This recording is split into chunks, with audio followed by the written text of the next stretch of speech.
Ini adalah konten serial ketiga dalam serial mempersiapkan dana pendidikan anak. Kapan sebaiknya kita mulai mempersiapkan dana pendidikan untuk anak kita? Memulai persiapan dana pendidikan sejak dini tentu saja akan memberikan keunggulan besar. Biasanya semakin cepat kita memulai, maka semakin mudah juga untuk mencapai tujuan. Sama seperti kita naik sepeda, pada saat kita mau menanjak, maka bila dari jauh kita sudah menanjak, maka akan lebih mudah dibandingkan pada saat nanti udah deket baru kita menanjak. Jadi akan jauh lebih curam gitu. Dan kita juga harus mempertimbangkan bahwa biaya pendidikan itu dari tahun ke tahun terus meningkat. Memulai menabung atau berinvestasi sejak anak lahir atau bahkan sebelum anak lahir bisa membantu untuk mengurangi beban keuangan di masa depan. Tapi tentu saja memulai itu sesuatu bisa terasa agak menakutkan.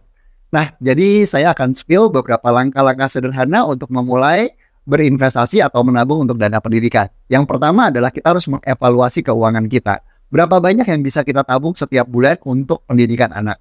Nomor dua adalah kita harus memilih investasi yang sesuai. Misalnya, membuat satu akun reksadana khusus untuk dana pendidikan anak. Atau kalau nggak mau repot, bisa juga dengan membuat asuransi pendidikan. Tapi kalian harus paham juga ya mengenai syarat dan ketentuan dari masing-masing instrumen investasi ini.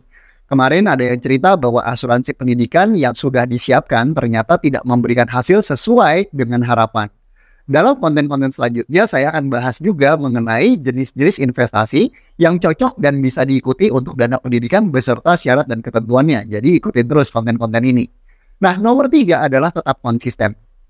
Kita sudah bikin budget bulanan yang rutin, kita harus konsisten untuk mengisi rekening tadi.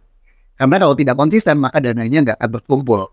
Dan nomor 4 adalah meninjau dan menyesuaikan secara berkala. Kita harus pastikan bahwa strategi kita masih sesuai dengan tujuan seiring dengan berjalannya waktu.